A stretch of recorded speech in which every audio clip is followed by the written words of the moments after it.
Amados, uma alegria estar aqui com vocês. Deixa eu só me posicionar aqui com a tecnologia.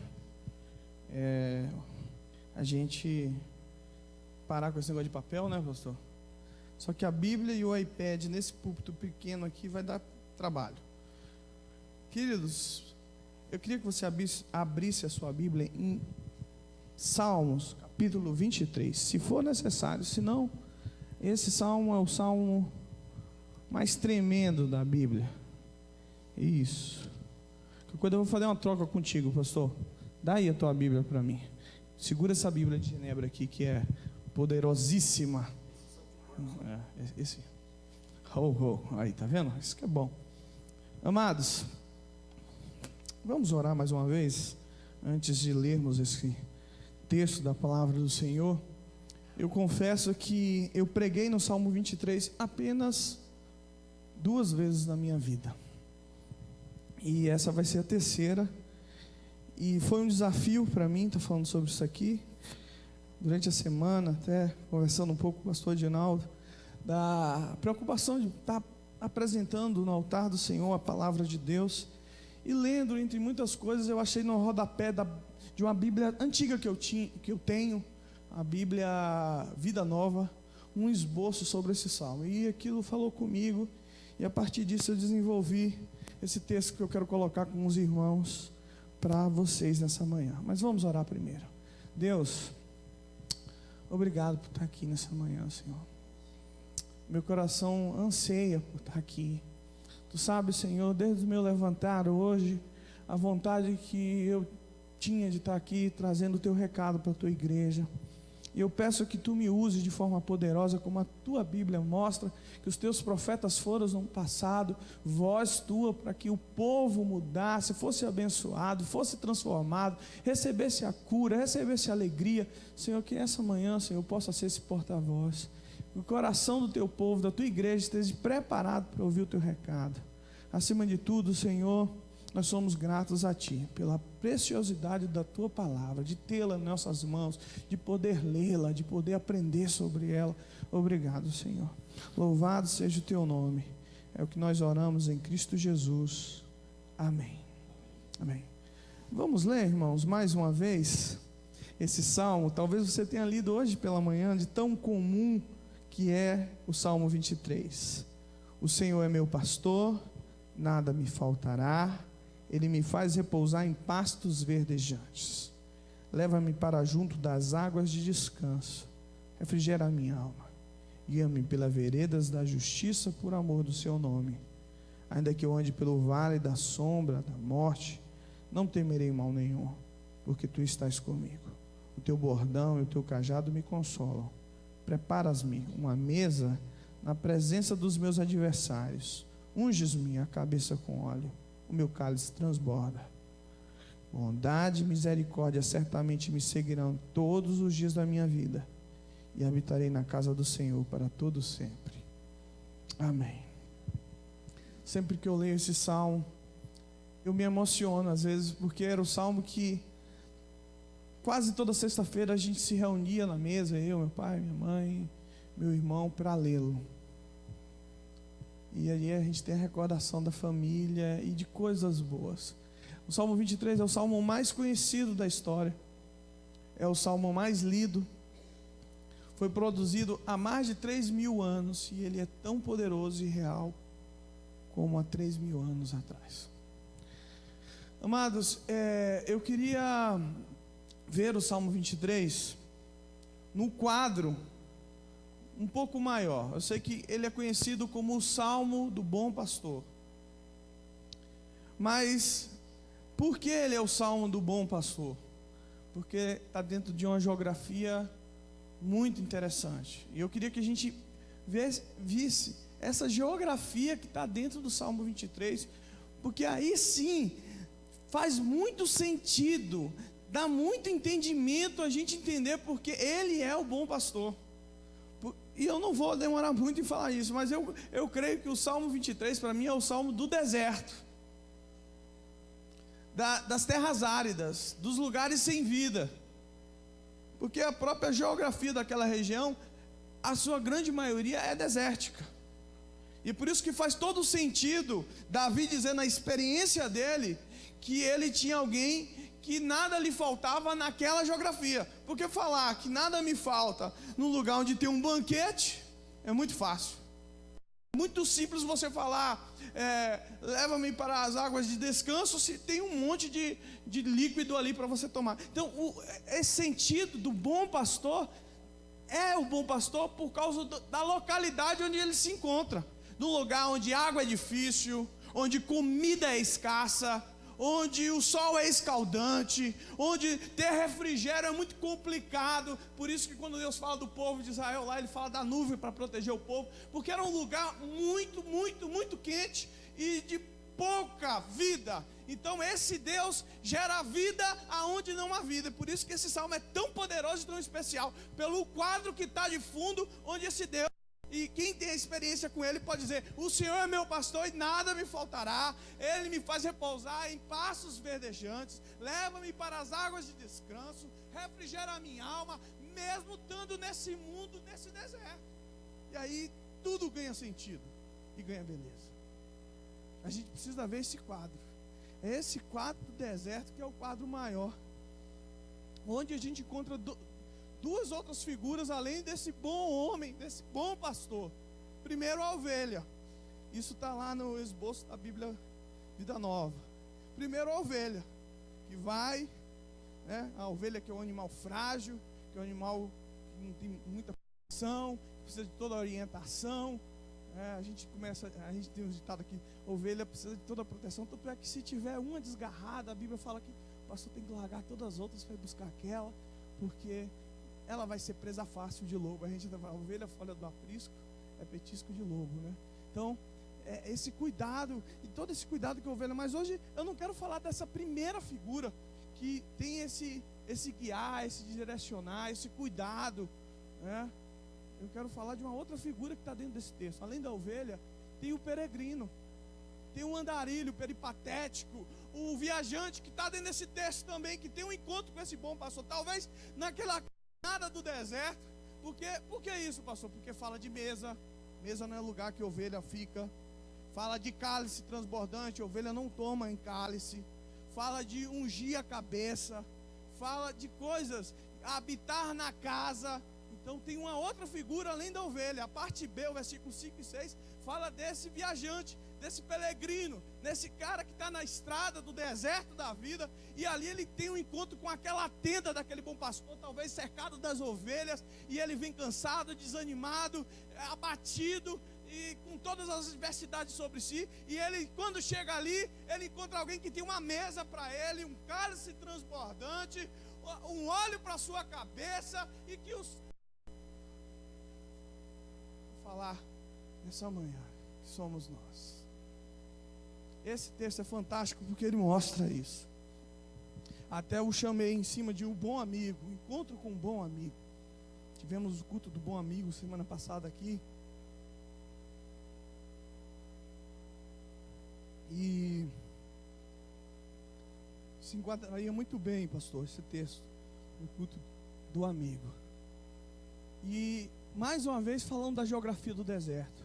Eu creio, irmãos, que essa ovelha e esse homem viajante que encontra essa pessoa tão maravilhosa, tão grandiosa, são transformados, esse é alguém que nós precisamos encontrar em meio ao deserto, que é a vida. E eu quero fazer essa metáfora do deserto como a vida, porque a vida é um grande deserto, principalmente para nós cristãos. É o lugar de adversidade, de provação, de lutas. Por isso que em Mateus 16:33, João 16:33 diz: no mundo passareis por aflições, mas tem de bom ânimo. E por que o deserto é a grande caminhada da vida cristã? Porque nós estamos indo para onde? Para a terra prometida. E antes da terra prometida, onde o povo passou? Pelo deserto. Então nós estamos no deserto. Vou usar essa metáfora porque é a metáfora do povo de Israel. Eles estavam indo para a terra prometida e passaram pelo deserto. E nós estamos indo para Nova Canaã e vamos passar aqui pelo deserto da vida. E nesse deserto a gente precisa ter um encontro especial. Estamos caminhando pelo deserto da vida.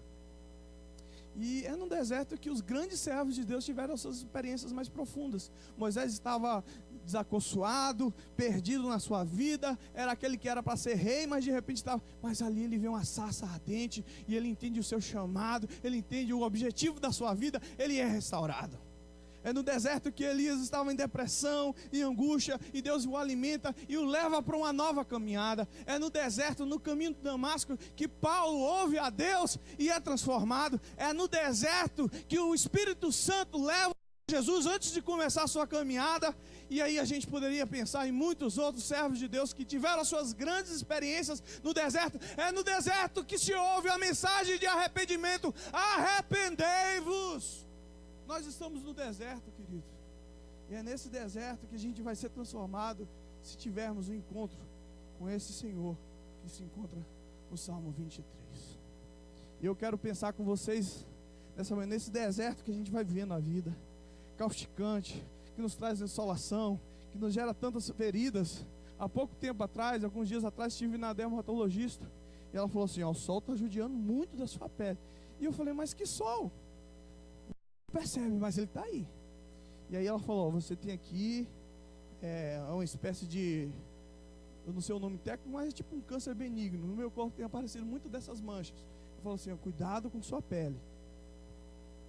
Então, queridos, o sol está aí, o deserto está aí, o calor. E às vezes há muitas pessoas feridas, com a pele já marcada pelo deserto da vida, com sede, com fome, precisando de um encontro com essa pessoa do Salmo 23. Eu quero mostrar 4 expressões maravilhosas desse encontro, nessa caminhada da vida, que o Salmo 23 nos mostra.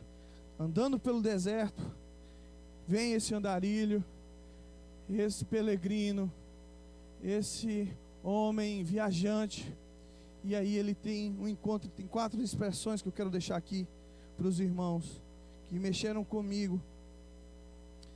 Naquela temperatura de 49 graus, na sombra. Eu já morei no Pará, sei o que é um pouco de calor. O pessoal diz que quem mora no Pará, se morrer e for para o inferno, pede cobertor. Então, ali é coisa tranquila. Mas o deserto faz muito calor. Não tive lá, o pastor Dinaldo esteve lá de manhãzinha cedo, né, pastor? Ainda mais que o teto está ficando meio desprotegido. Então, tá aí, eu quero falar aqui naquela temperatura, cercados por adversários, e todos os tipos de adversário, além do clima, de talvez mercadores que estavam ali para se aproveitar, como foi no caso de José, pensando que vai morrer. Ele contra a tenda de uma pessoa agraciada, de um homem poderoso, acolhedor, que dá-lhe de comida, que dá-lhe água, que unge a sua cabeça. É isso que nós precisamos, que lhe oferece companhia.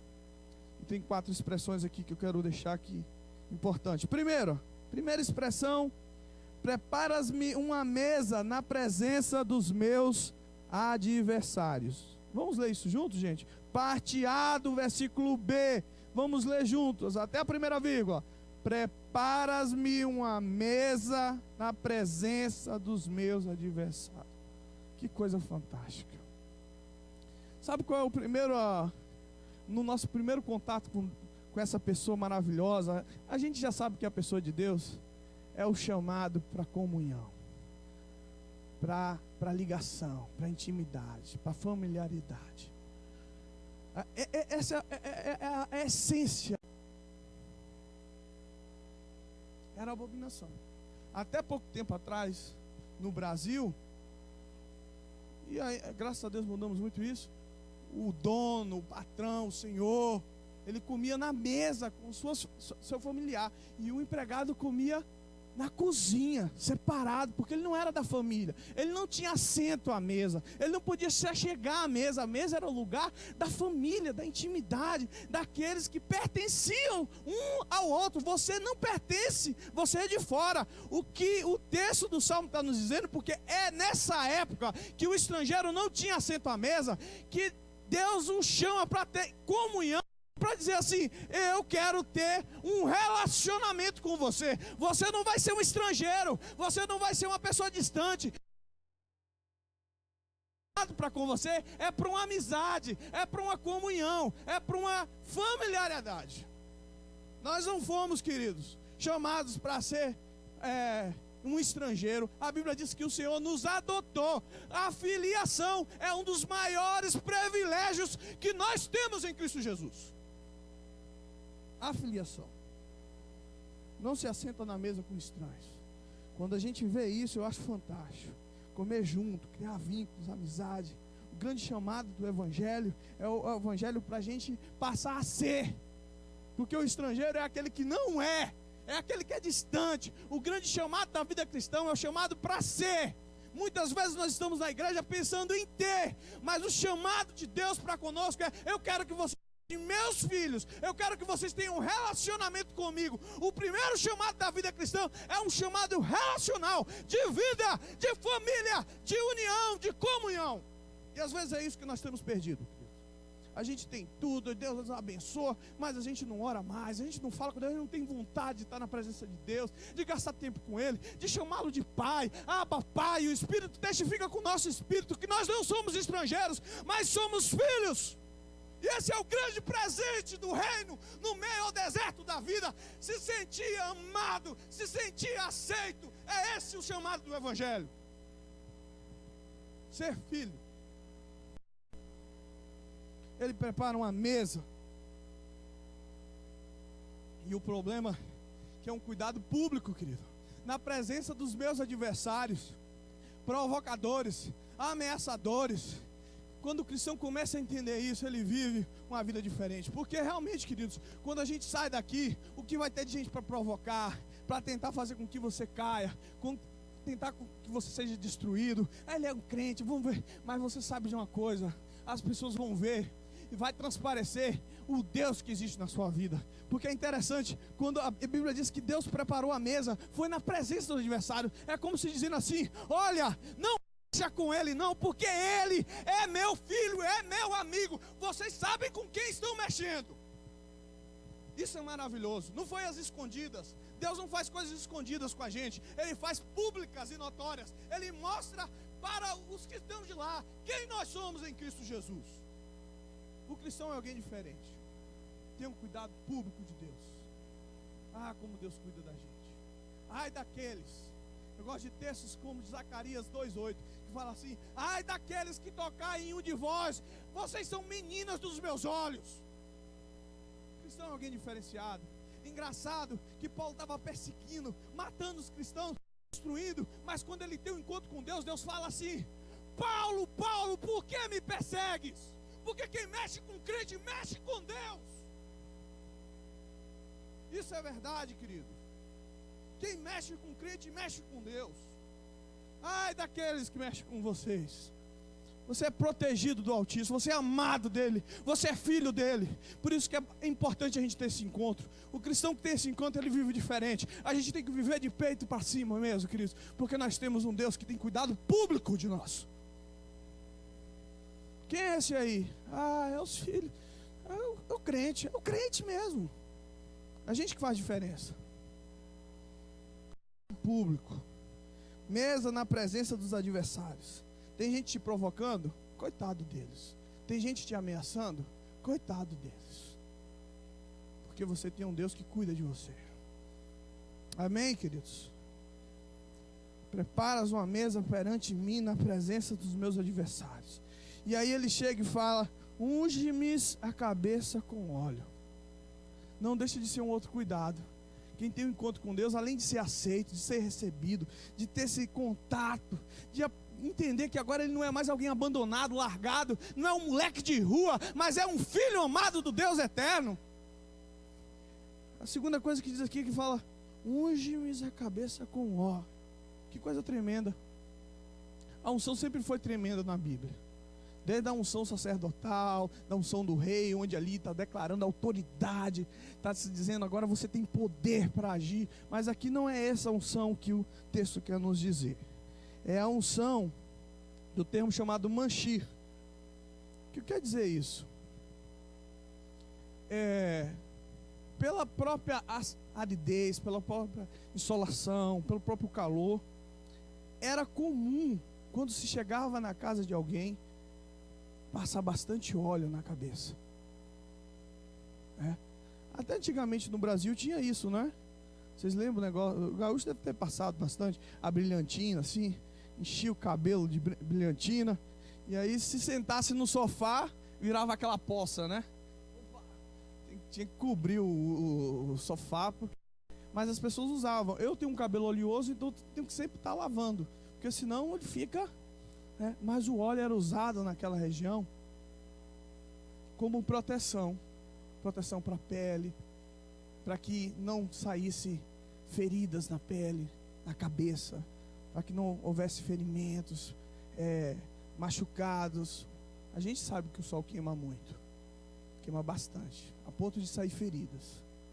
E o que Deus está dizendo aqui nesse texto é que passar óleo em você para você estar protegido. Você lembra quando Jesus esteve na casa de Simão, aquele fariseu, e que aquela mulher foi lá e começou a beijar os pés de Jesus e ungir Jesus com seu choro? E Jesus reclamou daquele homem da seguinte forma, falou assim para ele: ó, eu estou aqui há tanto tempo e você não fez nada comigo, você não ungiu a minha cabeça ainda, e ela contudo embalsa os meus pés com seu choro. Jesus reclamou porque ele não foi um bom hóspede. Isso está lá em Lucas 7,46. Depois você pode ir lá em casa. Jesus falando, era para você ungir, eu tenho que ir para a caminhada, eu vou sair para o sol, eu preciso passar esse hidratante, né? Esse protetor solar, eu preciso desse cuidado, senão eu vou ficar ferido. E aqui, queridos, é uma expressão do cuidado íntimo de Deus, porque Deus não cuida apenas da nossa vida na esfera pública. Não é só lá fora que as pessoas vão saber quem é o nosso Deus e vamos caminhar em vitória e vamos vencer os percalços. Vai haver os adversários? Vai. A Bíblia não fala que não vai ter adversários. Aqui nesse texto vai ter provação, vai ter luta, mas você vai ter um Deus que vai estar com você e você vai ser mais do que vencedor. Mas também ele está falando de coisa íntima, ele está falando das nossas particularidades, do nosso próprio físico, do próprio nosso ser. Eu vou até mais longe do nosso próprio coração. Não é apenas um cuidado de fora, mas um cuidado de dentro. O óleo tem a ver com esse cuidado. Queridos, eu sei que muitas vezes na nossa caminhada coisas mexem com a gente, e às vezes é um coração que está ofendido, é a falta de perdão, é a amargura, é a tristeza, é a depressão, é coisas que nos tiram a alegria, que nos tiram a vida, ferimentos que às vezes nós causamos nos outros, porque somos gente e acabamos machucando um outro com o nosso egoísmo, com as nossas estupidezes, com as nossas neuroses. Mas a Bíblia diz que no Senhor a gente tem cura para isso também, tem óleo para passar no ferimento, tem coisas para deixar você perfeito, com saúde perfeita, para cuidar de você, queridos. Talvez você esteja aqui hoje com algumas feridas no seu ser, e a Bíblia diz assim: a partir de hoje, se você vir a mim, eu vou passar óleo sobre você, o sol não vai mais te castigar, os sofrimentos não vão mais te abater, porque você vai ser também protegido na sua esfera emocional, sentimental, intelectual.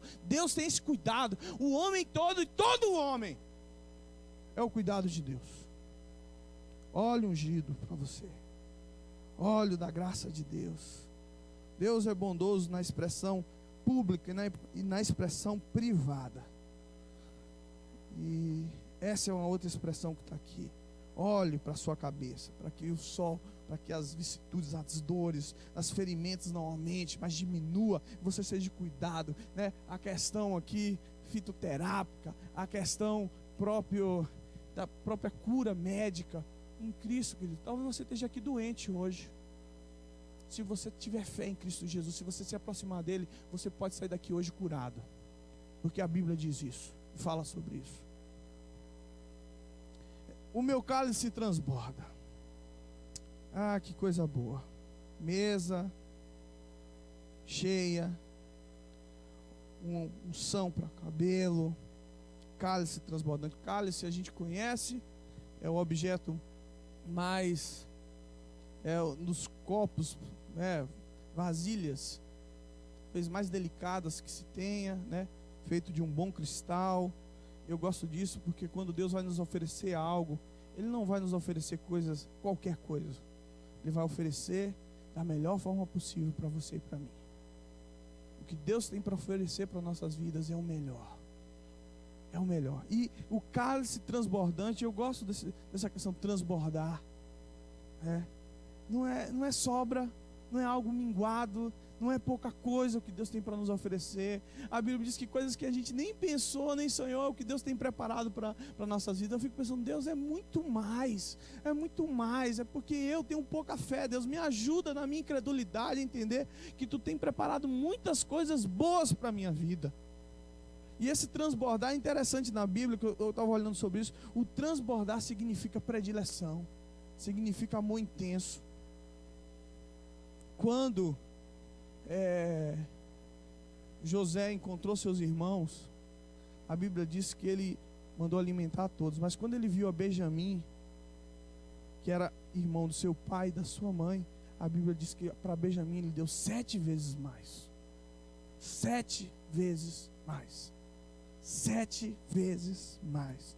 A Bíblia, quando começa a contar a história do nascimento de Samuel, em 1 Samuel, fala que havia um homem de Rabataim Rofim, chamado Eucana, que tinha 2 mulheres, uma chamava Penina e a outra Ana. E a Bíblia diz que quando ele subia para o lugar de adoração com aquelas mulheres, a Penina ele dava uma porção, mas a Ana ele dava uma porção dobrada, porque muito amava. Isso significa predileção. Isso significa... e a Bíblia fala assim, que Deus nos escolheu, nos separou, nos predestinou. Você é alguém preferido de Deus, querido. Você é alguém preferido de Deus. Você é alguém amado extremamente por Deus. E a gente vê sempre quando tem coisa em abundância, é isso. Você tem que sair daqui hoje, ó. Eu me lembro, eu sempre gosto de contar a história dessa irmã Helenita, na Caatinga nordestina. Algumas vezes eu estive lá.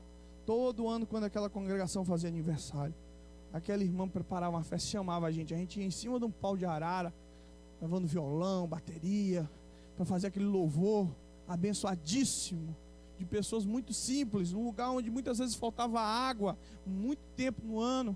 E a gente chegava lá, que a Gabi não está aqui, aquela irmãzinha que pega a Gabi e divide em 3 partes. É ela, finíssima, gente finíssima.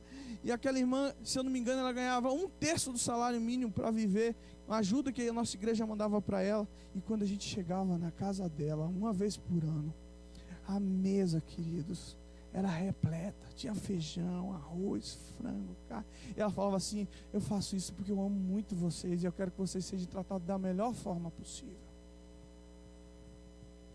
E quando a Bíblia fala de cálice transbordante, está falando disso, do amor de Deus intenso por você, querido. Querido, não despreze o amor de Deus, viva para Ele, sirva a Ele. Ele te ama de uma forma tão intensa e tão poderosa. Oh Deus, nos ensina a te amar. Tu és o melhor que nós temos. E às vezes a gente vive uma vida minguada, porque a gente não entende como somos prediletos de Deus, como somos amados. Foi Ele que te escolheu, querido. Isso é sinal de amor de Deus por você. Mas a expressão, 4ª e última expressão, para não cansá-los, e também porque não tem mais muito a dizer de um texto tão claro, tão óbvio, tão simples e tão poderoso. O meu cálice transborda. Aí aquele homem estava perdido no deserto, com adversários. Não sei que tipo de bicho poderia estar seguindo ele, não sei que tipo de, talvez, bandidos, mercenários que estavam atrás dele. A Bíblia diz que havia adversários, mas ele chega naquela tenda e ele encontra alguém que o chama a uma intimidade, que o chama para ser seu amigo, que põe uma mesa para ele, que olha para suas feridas e passa óleo e proteção. Você precisa ser protegido. E é interessante como esse é um sinal também das mães. Eu olho, às vezes, a Gabriela, quando o Abner chega, se a gente está na praia, ela já chega, vem aqui, eu tenho que passar protetor em você, e passa em todo lugar. É sinal do amor, do cuidado de Deus. E aí, aquela coisa transbordante, o cálice, a água, que tem coisa mais preciosa do que líquido num deserto. Então eu vou te oferecer o melhor, eu tenho o melhor para você, de uma forma abundante. E depois disso tudo, a gente não quer mais sair dessa tenda. Se eu estivesse lá, É por isso que o segredo, para mim, essa tenda aqui, onde esse homem andou no deserto, é a igreja. Depois de uma semana de luta, de adversidade, de sofrimento, a gente vem aqui e a glória de Deus se revela, e Deus se derrama sobre nós, o Espírito Santo fala conosco. Nós não queremos ir embora desse lugar, queridos, porque é bom demais estar na casa de Deus. Por isso que o salmista fala: mais vale um dia nos teus átrios, Deus, do que mil em outro lugar, Pai. Esse encontro com Deus forma e faz a nossa vida ser tão maravilhosa que a gente não quer mais sair daqui, a não ser ficar aqui na presença dele. Ele não queria, mas aí Deus fala assim, que é o seguinte: você não vai mais viver sozinho. Esses dias eu ouvi de um irmão assim: ah, pastor, eu acho que conversando também com o pastor Dinaldo, eu queria que tivesse culto todo dia. Calma, querido, o céu ainda vai chegar.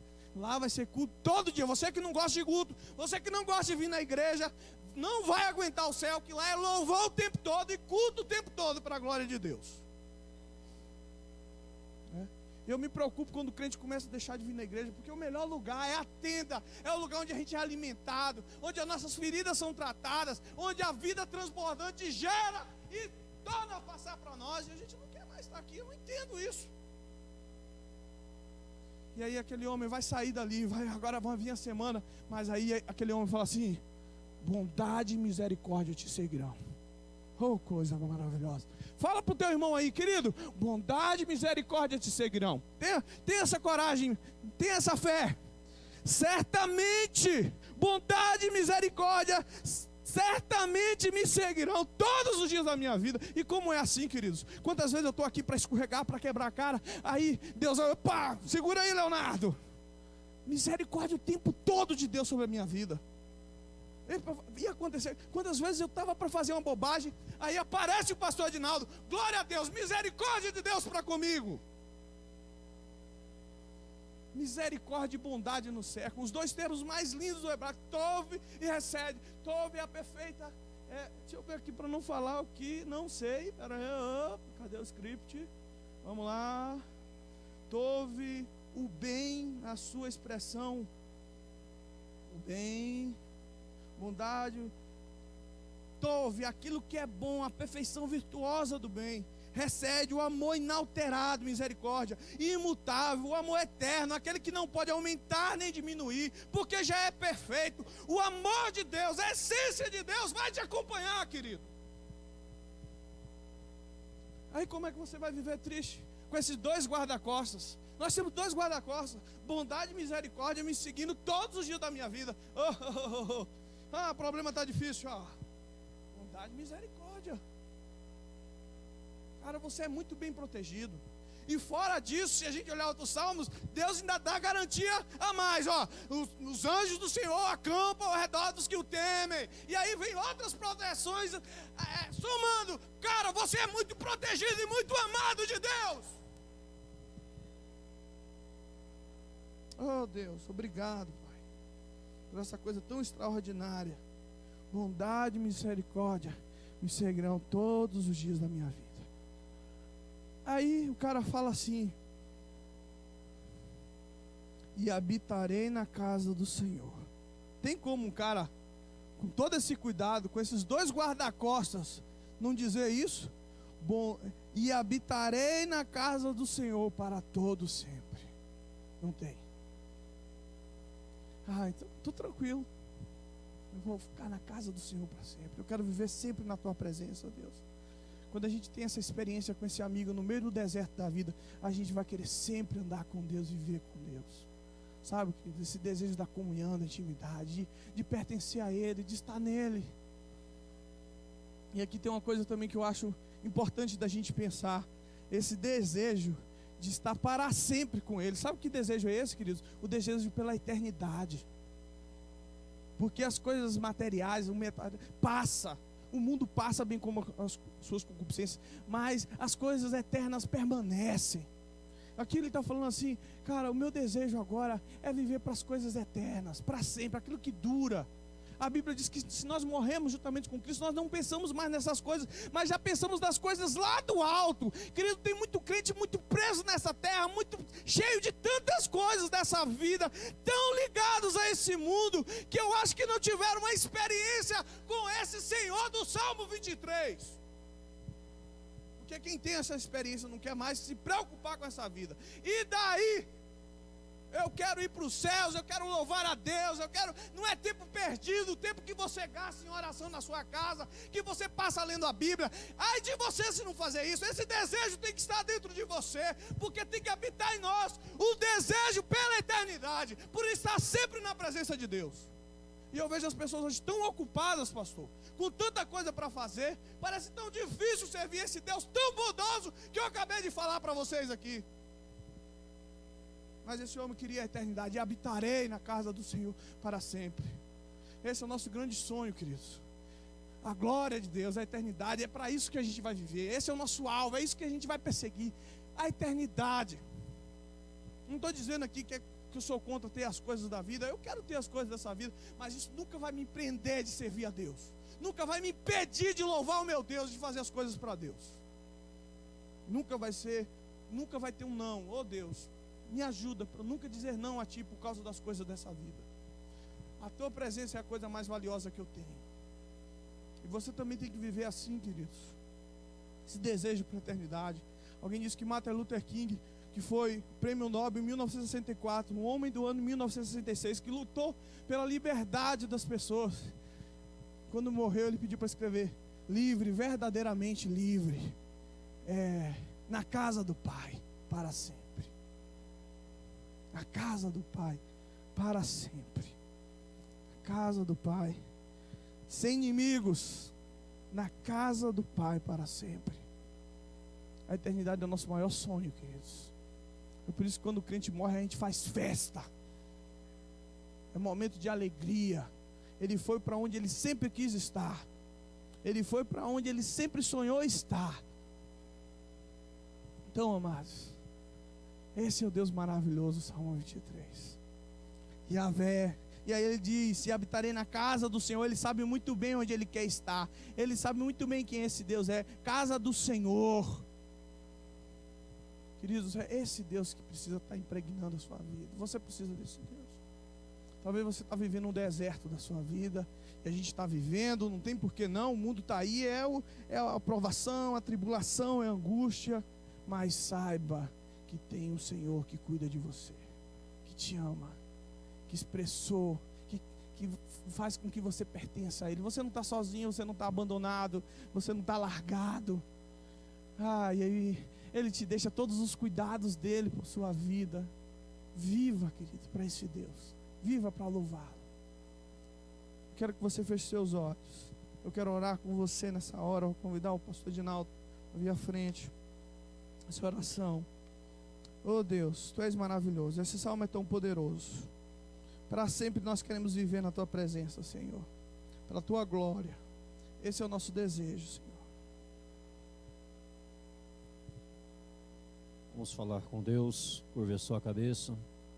Fale com Deus.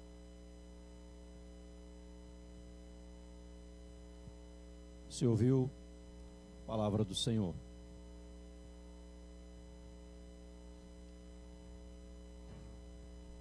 Tudo que foi dito, tudo que foi falado, você ouviu perfeitamente.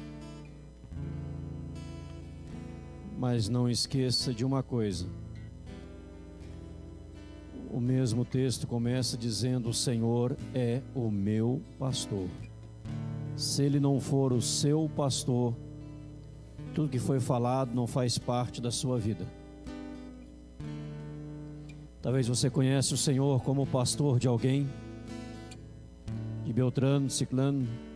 Ele é o pastor de tal pessoa. Ele quer ser o teu pastor, para que você diga com propriedade: o Senhor é o meu pastor. E o resto é consequência. O resto é consequência. Querido Deus, amado Pai, nós te louvamos, ó Deus, porque o Senhor é o nosso bom pastor. Nós te louvamos porque somos ovelhas do teu aprisco. Te louvamos que podemos dizer que o Senhor é nosso e nós somos do Senhor. Somos rebanho do Senhor, Pai, e por isso somos conduzidos pelo Senhor. direcionados pelo Senhor. Obrigado, ó Deus, porque nós o amamos hoje, porque um dia o Senhor nos amou primeiro. E a tua graça nos alcançou, a tua graça nos redimiu, a tua graça nos transformou, e hoje podemos desfrutar de uma vida nova, de uma vida diferente, de uma vida cheia de paz. Podemos hoje à noite colocar a cabeça no travesseiro e dormir. Como diz o salmista, deito e logo pego no sono. Não temos insônia, não temos preocupações, não temos ansiedade demasiadas. Temos tranquilidade, descanso no Senhor, porque Tu és soberano, Tu és o Deus que cuida, Tu és o Deus que ampara, Tu és o Deus que fortalece, Tu és o Deus que dirige, direciona.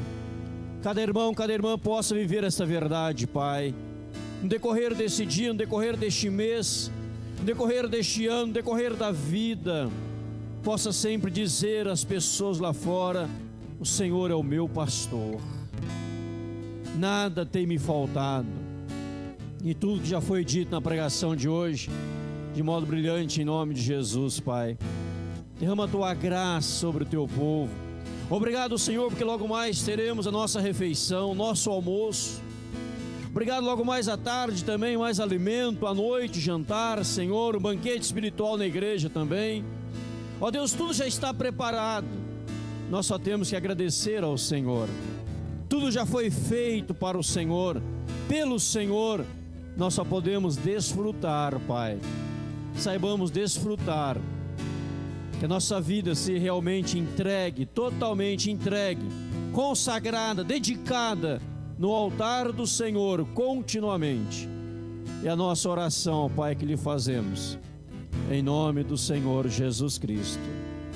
Amém, Senhor. Ficai-vos em pé, amados, ficai-vos em pé para receber a bênção. E agora, amados, que a graça do Senhor Jesus Cristo, maravilhoso e eterno amor de Deus, nosso Pai, e as consolações poderosas do Espírito Santo repousem sobre cada um dos amados irmãos, hoje, agora e para todos sempre, em nome de Jesus. Amém, Senhor. Dê um abraço que está ao seu lado. Deus abençoe. Ótimo almoço. Cantata das crianças logo mais à noite.